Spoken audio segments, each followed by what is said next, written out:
तरफदारी क्यों कर रहे हो? सब लोग जानते हैं कि कितनी बड़ी ड्रामेबाजी है, और आज ऐसी सिचुएशन में भी कि तुम्हें इरिटेट कर रही है। इतनी सी भी अक्ल नहीं है इसे।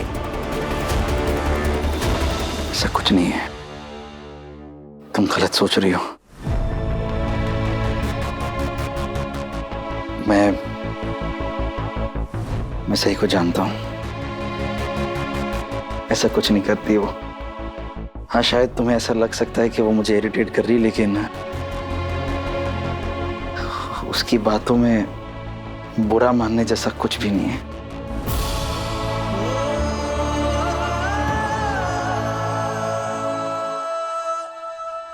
तुमने तो कहा था ना कि तुम विराट सर के कहने पर वापस चली जाओगी, तो फिर तुम अभी तक यहाँ क्यों रुकी हुई? जाओ ना। विराट तुम्हें यहाँ रुकने को तो नहीं कहा है ना? लेकिन विराट सर ने मुझे जाने को भी तो नहीं कहा पाकी दीदी। और जब मैंने विराट सर से कहा कि मैं उनका ख्याल रखना चाहती हूँ, तो उन्होंने मना भी नहीं किया। इसका मतलब तो यही है ना कि विराट सर चाहते हैं कि मैं यहाँ रुकूं, उनका ख्याल रखूं। अगर विराट सर ऐसा नहीं चाहते तो फिर वो अंदर से मुझे आवाज क्यों देते? विराट, तुम इसे कह क्यों नहीं देते? ये गलत सोच रही है। ये तुम्हारी जिंदगी में वापस आने का बहाना ढूंढ रही है बस।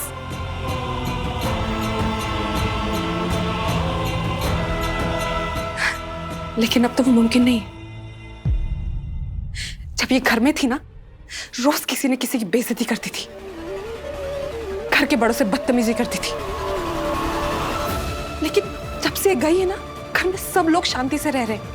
तो तुम इससे कह दो कि ये वापस लौट जाए बस।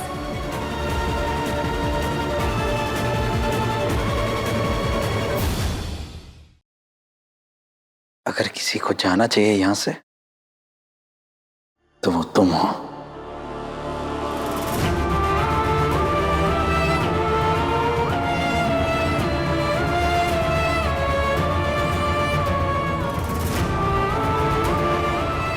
विराट सर, आप एक बार खुल के पाकी दीदी को क्यों नहीं बोल देते कि आप चाहते हैं कि मैं यहाँ रुकूं?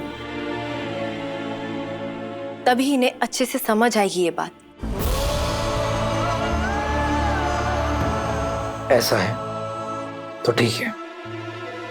अगर सही मेरी देखभाल करने के लिए यहाँ रुकना चाहती है तो मुझे उसे कोई प्रॉब्लम नहीं है।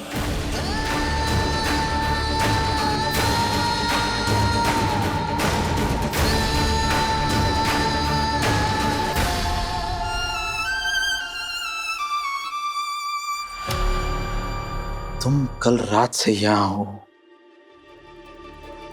सही के आने से पहले भी मैंने तुमसे यही कहा था, तुम घर चली जाओ। मैं अब भी यही कह रहा हूं, जाओ पाकी।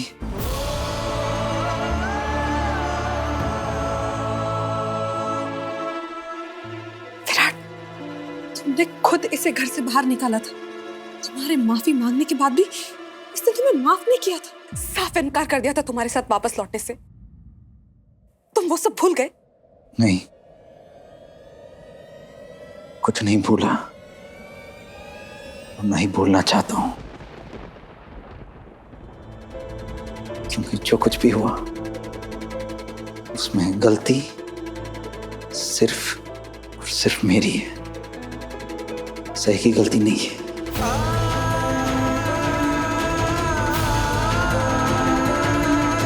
मेरे इतने बड़े गुनाह करने के बाद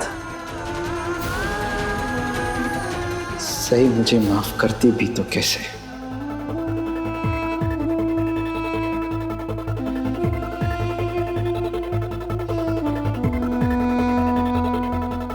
लेकिन अब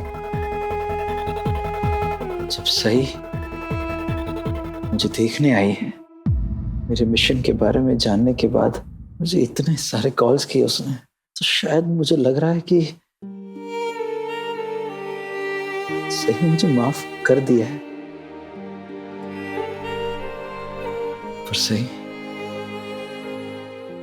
उम्मीद करता हूं कि फैसला तुमने मुझ पर तरस खाकर नहीं किए। बिल्कुल नहीं।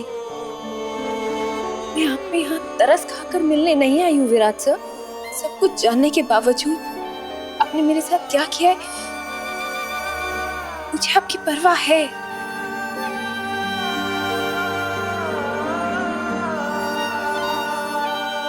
बाकी दीदी, आपको यहाँ रुकना है, आप रुकिए, लेकिन विराट सर का ख्याल तो मैं ही रखूंगी।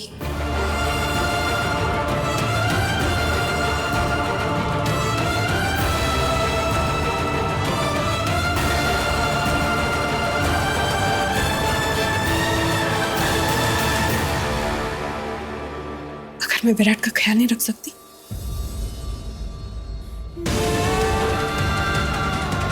तो मेरा यहाँ रुकने का कोई मतलब नहीं।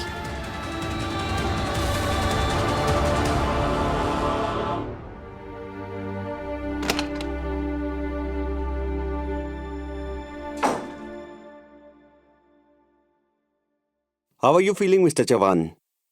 Much better. आप बिल्कुल चिंता मत कीजिए, बहुत जल्दी ये ठीक हो जाएंगे। I must tell you mister Chauhan, आपकी वाइफ बहुत केयरिंग है। पूरी रात आपके बेड के पास बैठी रही, all thanks to your care, जिससे आपके हस्बैंड फ्रेश फील कर रहे हैं। ऐसा लग रहा है कि उनका दर्द गायब सा ही हो गया है। डॉक्टर साहब, ये मेरी वाइफ है।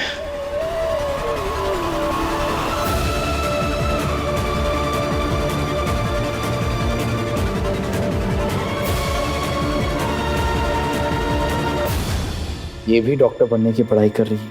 Oh great, I am really sorry. अच्छा, तो इनके आने से आप फ्रेश फील कर रहे हैं?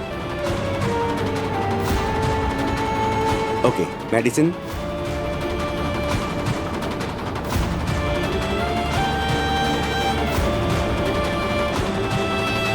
ये लीजिए मिसेस चौहान, जब इनको दर्द हो तो ये दे दीजिएगा, और ये दवाइयाँ सुबह, दोपहर और रात में। और उसके बाद कोई भी प्रॉब्लम होती है तो आप नर्स को बता दीजिएगा। Thank you doctor. Okay mister Chauhan, आपको अब रेस्ट करने की जरूरत है, so please take rest. Thank you. Let's go. Doctor को भी नहीं बता कि सही मेरी पत्नी है?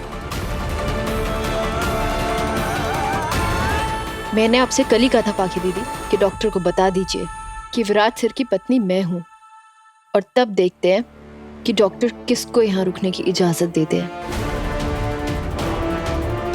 सही मेरी पत्नी है। उम्मीद करता हूँ कि ये बात कोई ना भूले, खास तौर पर तुम। विराट बाकी, तुम प्लीज यहाँ से चली जाओ, थोड़ा आराम कर लो।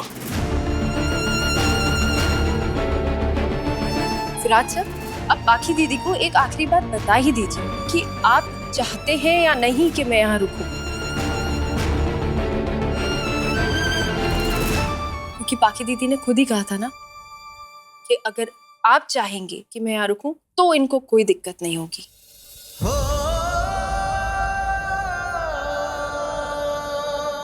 मेरी देखभाल करने के लिए मैं सही को यहाँ रोकना चाहता हूँ।